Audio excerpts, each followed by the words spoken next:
On today's episode of Locked On Wild, how much did a bounce-back performance from Marcus Foligno this past season solidify his future in Minnesota? Hey, this is Matt Foldy, and you're listening to Locked On Wild. You're Locked On Wild, your daily podcast on the Minnesota Wild. Part of the Locked On Podcast Network, your team every day. What's happening, everybody? Welcome into another episode of Locked On Wild, your daily Minnesota Wild podcast, part of the Locked On Podcast Network. We are your team each and every day, and we thank you for making Locked On Wild your first listen each and every day as well. Make sure you subscribe on YouTube and your favorite podcast platforms so you don't miss out on any new episodes throughout the week. Today's episode of Locked On Wild is brought to you by Game Time. Download the Game Time app, create an account, and use code LOCKEDONNHL for $20 off your first purchase. On today's episode of Locked On Wild, we recap the 2024-2025 season for Marcus Foligno and look ahead to the future for Moose in Minnesota, because there obviously are a lot of questions within the bottom six that need to be answered. How much did a strong season solidify his spot going forward as part of that bottom six? My name is Seth Toupal, host of Locked On Wilds, host of Seth on Sports, and a credentialed media member. And one of the guys that I think we had the biggest question marks about this past season coming in was Marcus Foligno. Foligno had played he had played 55 games, which was the fewest he had played since 39 in 2020-2021. And his games played was trending in a downward trajectory. He had some core issues that basically limited him for the majority of the second half of the year. He finally got shut down. But coming into this season, no issues. He was healthy, and it showed. He went from 55 games 2 years ago to 77 this past year. His goals went from 10 to 14. Assists went from 12 to 15. Points from 22 to 29. He actually shot the puck more this past season with 91 shots on goal. And just look at where those numbers rank among some of his recent seasons. The 14 goals is the most he's had since 2021-2022. The 29 points is also the most he's had since that same season. The 77 games is the most that Foligno has played since 2018-2019. The 91 shots on goal, the most Foligno's had since 2021-2022. He played 1,115 minutes on the season, which was, again, the most he's had since 2021-2022. And it was the fourth time in his career that he has eclipsed 1,000 minutes in a season.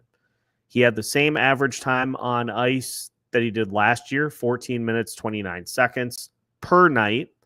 He had 49 blocked shots, which was the most he has had in a season since 2016-2017. He had 253 hits, which was the most that he's had in a season since 2016-2017. So there was a lot that Foligno was able to do because he didn't have to deal with major injuries, which he dealt with last year, he dealt with the year before. And they majorly impeded what Foligno was able to do. And he was even able to carry it over into the postseason this year. He had 3 goals and 4 total points in the 6 games against the Vegas Golden Knights and 42 hits in that span as well. Now, I know hits are not a super good barometer of play on the ice, but what hits does tell me is Foligno trying to impose his mark on the ice when he's out there. And a hit may not do a ton as far as impacting a play goes. What it tells me is that it's a little bit of a chess match where when Marcus Foligno is on the ice, he's trying to flip the physical battle in his favor, in the Minnesota Wild's favor. And anytime he's able to do that, he's able to kind of help the bottom part of the lineup win their battles and free up more opportunities for the top of the lineup. But also the fact that he was able to contribute plenty of goals this past season. Now, he's not a power play guy, but again, played a very big role in the penalty kill with mixed results. But some of the other numbers as well that Foligno brings to the table. He had 1.2 offensive point shares. Again, that was the highest he's had since 2021-2022. 1.6 defensive point shares. Same story. Most he's had since 2021-2022. 2.9 total point shares. Same story. Most he's had since 2021-2022. You could argue that was the last time that he was fully healthy. And so we just saw more of what we have come to expect from Marcus Foligno when he has been healthy, is somebody who is capable of chipping in offensively, but really is trying to throw his body weight around in the bottom six. That is his ideal role. That's his most successful role. And when the Wild are able to deploy him there without having to really, bump him higher in the lineup, that's where he is at his best.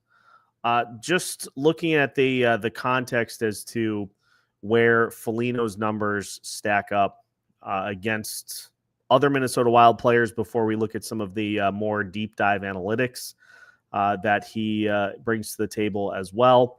Foligno, from a goals perspective, he was tied with Joel Eriksson for 6th on the team this past season.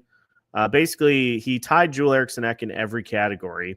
29 points was tied with Brock Faber and Joel Eriksson for 8th on the team. As far as the hit goes, he was far and away the leader. Yakov Trenin was the only other player that had over 100. Trenin had 241, so a slight advantage in that category. But looking at Marcus Foligno's other numbers as well, as far as his Corsi numbers go, the puck possession numbers just slightly below 50% at 49.4 in all situations. In 5-on-5 play, his Corsi 4 was at 52.2. Anytime it's over 50%, that means you as a player are possessing the puck more frequently than your opponent is. In 5-on-5 play, Foligno was on the ice for 37 goals. 37 goals for when he was on the ice in 5-on-5 play, and 31 goals against. So Foligno was +6 in the goals department in 5-on-5 play. As far as the power play goes, not a ton of time there. More importantly, penalty kill, and the numbers were decent for Foligno analytically on the penalty kill, but nobody really had a great season defending on that thing. I don't have to really rehash that. We all know. We saw it. We saw it in our eyes. How that unit performed, not great. But goals per 60, highest since, again, his breakout season 2021-2022. Goals, assists, he actually had more assists per 60 the last 3 seasons, but not by a ton. Total points per 60, 1.6. His shots per 60 was the most he's had in 2 years. On-ice goals, 4 of 2.7 per 60 minutes was the highest since 2021-2022. But also on the defensive side, the 3 goals per game, and most of that came on the power play.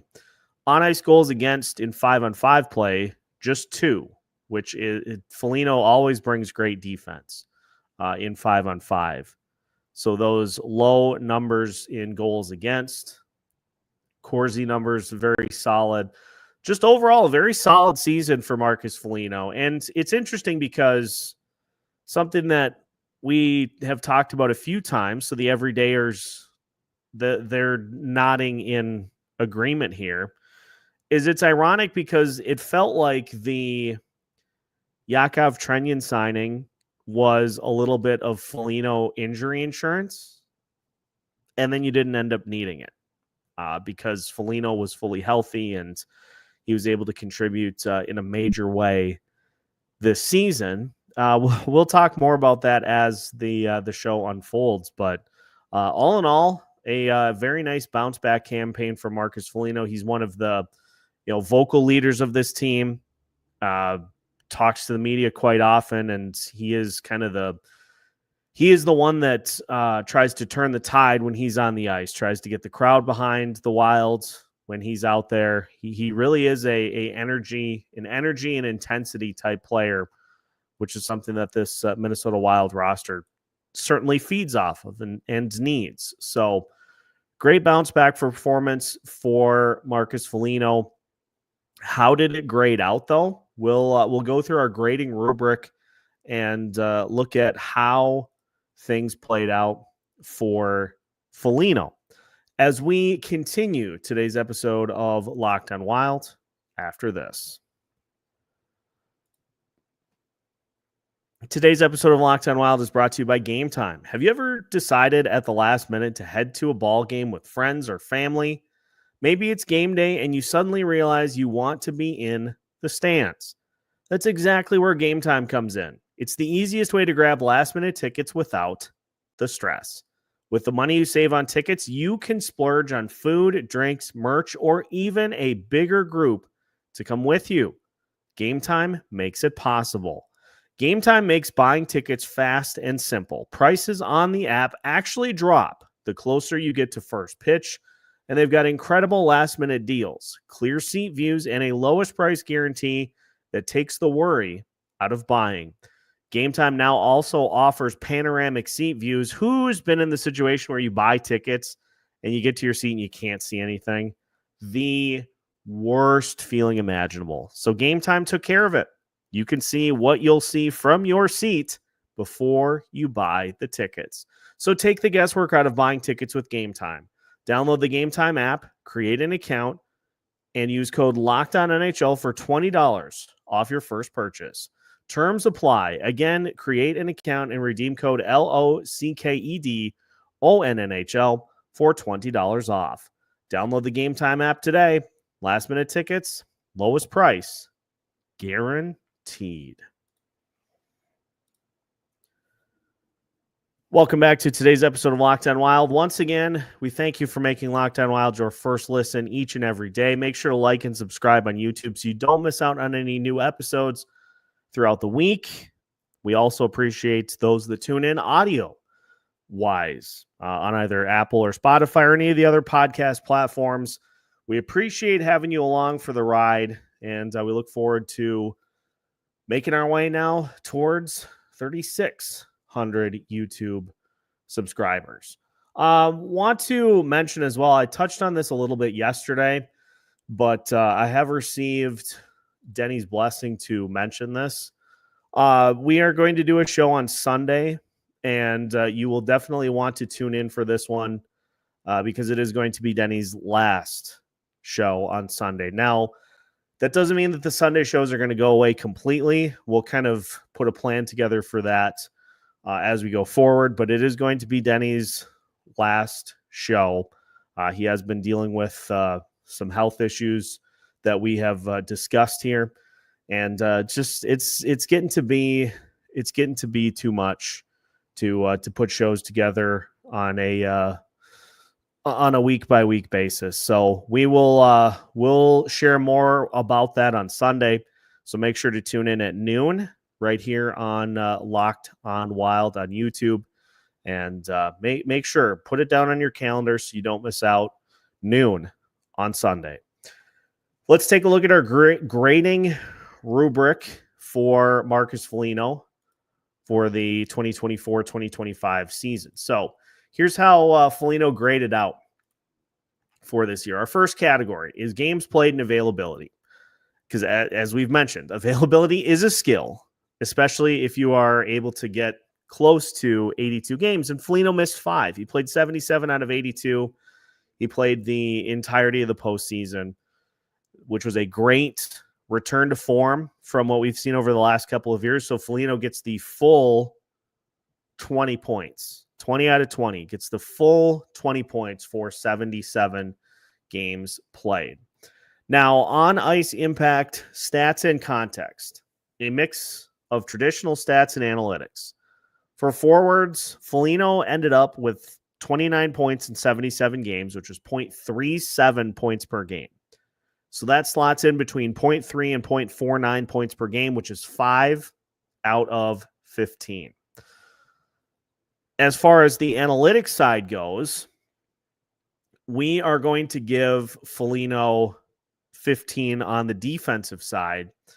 His analytic numbers were solid. His impact defensively through the roof, and was a key piece of the penalty kill. Theoretically, he should probably be docked for that, but he was a key contributor defensively for this Minnesota Wild team, and routinely was one of the toughest forwards to score against in the NHL. So he gets 15 out of 15 on the defensive analytics side and 5 out of 15 on the points side for a grand total of 20 out of 30 for on-ice impact.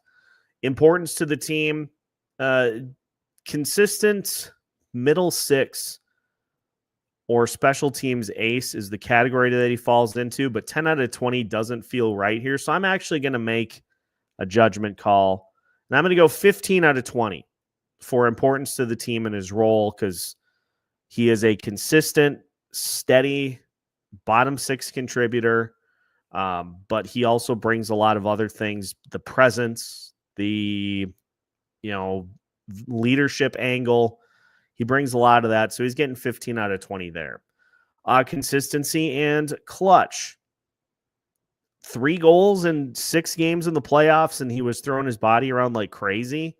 Did a good job in the initial part of the series, helping to kind of slow Vegas down a little bit, and they just continued to put the pressure on as the series unfolded.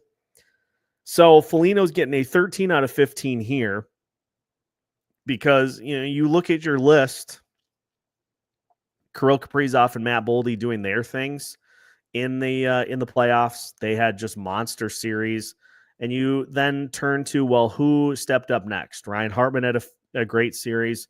Marcus Foligno had a great series as far as both goals and presence go. So he's getting 13 out of 15 there. And the final category is growth, intangibles, and storylines.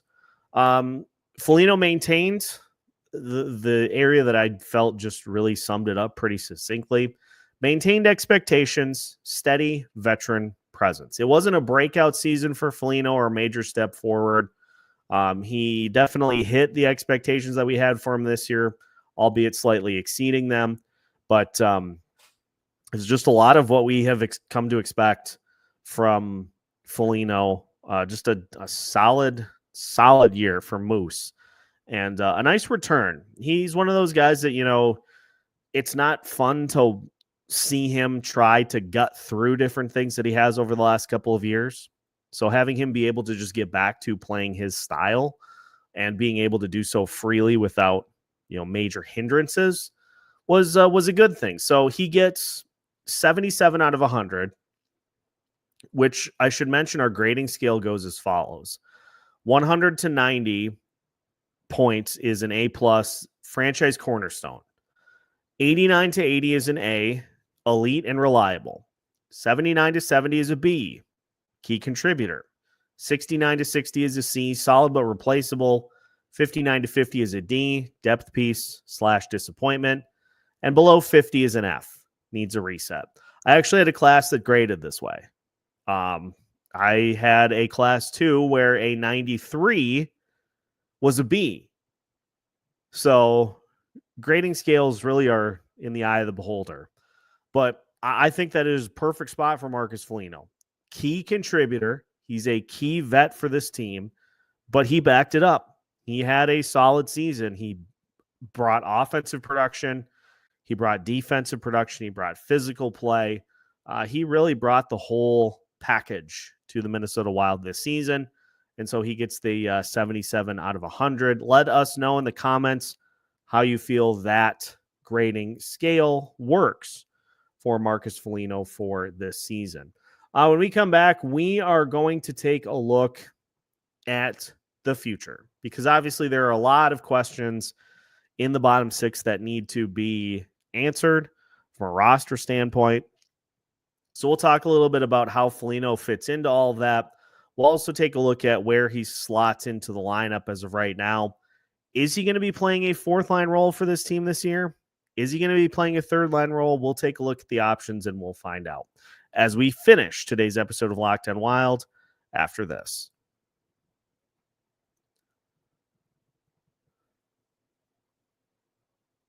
Final segment of today's episode of Locked On Wild. Once again, we thank you for making Locked On Wild your first listen each and every day. Once again, make sure to like and subscribe on YouTube so you don't miss out on any new episodes throughout the week. So the big question is, how does Marcus Foligno fit into the future?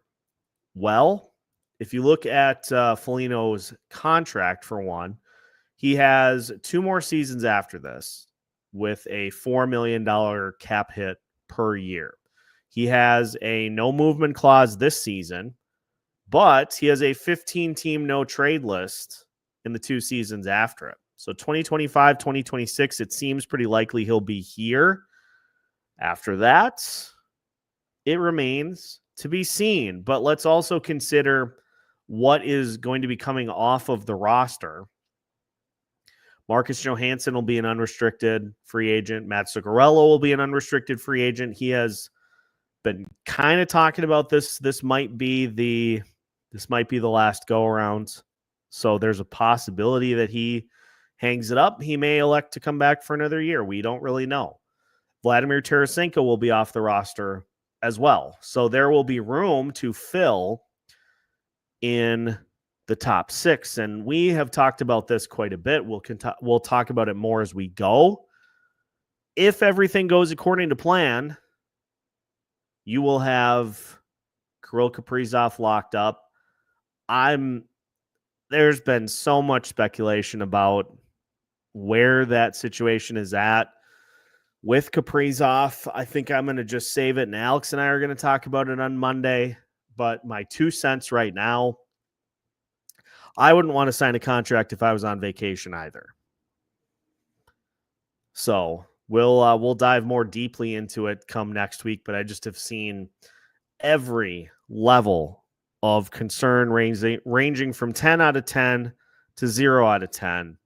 And that's all I'm going to throw in there on that. And I don't think it's not a money issue. It's the term. So the hope, if everything goes according to plan, Kirill Kaprizov will be locked in for at least 4 more years. And then you're looking at other guys who can step in and fill those spots in the top 6. Danila Yurov, if he takes a leap, could be somebody that fills one of those top 6 roles. Liam Öhgren is another guy. If you saw those pictures floating around on social media, he looks like the Terminator with the amount of work that he's been putting in the offseason. So he is putting himself in position to potentially take a top 6 role. So the hope is that you'll have those roles filled so that then guys like Marcus Foligno, like Ryan Hartman, like Nico Sturm, and others will be slotted into their natural roles in the bottom 6. The daily face-off is keeping track of the line combinations as moves are made. As of right now, Foligno is on line 4 with Nico Sturm and Yakov Trenyan. I mean, I don't mind it. I also I've got to be honest, the potential combination of Liam Öhgren, Danila Yurov, and Ryan Hartman, I really dig. I think that could be very intriguing. So Foligno does play a 4th line role for this team, which therefore means that it's a deeper roster than it was previously. So you're not having to have him play a 3rd line role, borderline 2nd. It means that the roster's deeper and that therefore it is a better roster. So if he ends up playing a 4th line role, it's not the worst thing in the world. I know people will look at the salary and say, well, 4th liner shouldn't be making $4 million, but the contract numbers, as the salary cap increases, they take on whole different meanings. 2 years from now, a $4 million contract will be like a $2 million contract. It's just about how you work it into your cap, how you work it into your salary cap. The Wild are going to have a few players on entry-level contracts this year. So if you have guys that are making more, that are playing lower in the lineup, it doesn't hurt you. But, I think this is something that was going to happen eventually. Like, Foligno is, I think, perfectly capable of playing a third-line role on this team. But if you find a way to add a little more depth to the lineup and go from having a third line that the last couple of seasons has basically only been capable of playing defense, if you add some scoring pop and all of a sudden that third line has guys that are capable of between 10 to 15 to, maybe 18 goals apiece, that's what has been missing compared to the likes of Dallas, compared to the likes of Colorado, compared to the likes of Winnipeg, is that third line was just full of a bunch of guys that were giving you like 5, 6, 7 goals. That's fourth line production. So if you have Liam Öhgren, Danila, Yurov, and Ryan Hartman, and they average 16 goals apiece, that's lofty expectations for young players, but let's just say it all clicks. That's a much deeper lineup. And then all of a sudden, Foligno and Trenyon, well, the only spots that they're going to be able to get in are on that fourth line. So, and I think that would probably help keep Foligno a little more healthy. I know he played 77 games this season, but with the style of play that he plays, there's always going to be a concern about injuries. And that's just the nature of the beast. Like, it's not a situation where you're going to tell him, hey, can you just dial it back a little bit? Because that's how he's always played. There just is a little more risk with that style of play, but he has shown that he's capable of playing it effectively. And he has made a big difference in this lineup when he's healthy and when he's clicking on all cylinders. So I think as of right now, if you look at his deal and how he played and kind of where he slots into this team, he has probably, if we look at like the power rankings of concerns as far as contracts go on this team, he's moved himself a little down the list. I still think Trenyon's probably at the top. It's $3.5 million at the end of the day. And like I said, a couple of years from now, if he's still here, it's going to be like a $2 million contract. It's not a huge, it's not, as the cap grows up, it's not something that is massively impacting you. I do still have worries about the likes of Jared Spurgeon, Jonas Brodin, because that's $6 million, $7.5 million that you're carrying on your roster. But now we've gotten to the point where you can actually do something with those contracts should you choose to do it. And I don't have anything to go off of with this, but just file this away in your brains for later. If Zeev Boyum and David Jiricek take steps this year and look like they are grasping the concept of NHL defense, don't be surprised if one of those two, Spurgeon or Brodin, don't be surprised if one of them is moved in the offseason. I don't think it's something that's going to happen this year, but if you get Boyum and Jiricek both that are capable of slotting in and playing a regular role, a full-time role, all of a sudden that frees up a little bit of that money. But for Marcus Foligno, and we're going to do, when we get to September, so I'm not going to do a huge deep dive into this yet. Everybody's going to get their expectations for the 2025-2026 season. For Foligno, at his age and with the style that he plays, if you can get 70 plus games, I think that's a good number for him.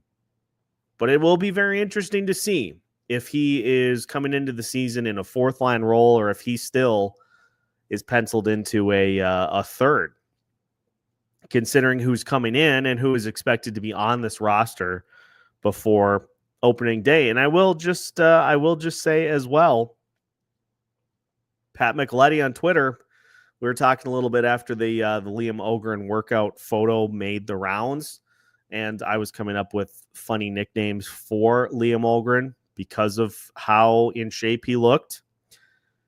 Pat did drop a nugget that he doesn't think the roster is set yet, which is kind of interesting. He didn't have anything necessarily to go off of in that regard, but it is just interesting that that maybe the roster isn't fully ready to go yet with just over a month before training camp gets started, month and maybe 6 weeks. So keep that in mind as well. But all in all, very solid season for Marcus Foligno. Glad he was healthy. Glad he didn't have any major issues getting through it. And if he can continue to do that, he's going to be a very steady, reliable presence in the bottom six. It's just when the injuries mount, it just gets hard for him to hit that same level of production, which is that's not unique to him. That goes for everybody. But all in all, solid season for Foligno, 77 out of 100 in the grade portion, and a reliable, steady key contributor for this Minnesota Wild team. Let me know in the comments how you would grade out Marcus Foligno's season this year, and we'll continue to roll with the player evals here throughout the rest of the month of July. That's going to do it for today's episode of Locked On Wild. Once again, we thank you for making Locked On Wild your first listen each and every day. Again, make sure to like and subscribe so you don't miss out on any new episodes throughout the week. Make sure to join us on Sunday at noon for Denny's final show. We'll have a great time with it. Make sure you put that on the calendar so you don't miss out. Noon on Sunday. And we've got plenty more episodes coming up for you here with new episodes every Monday through Friday as part of the Locked On Podcast Network. We are your team each and every day.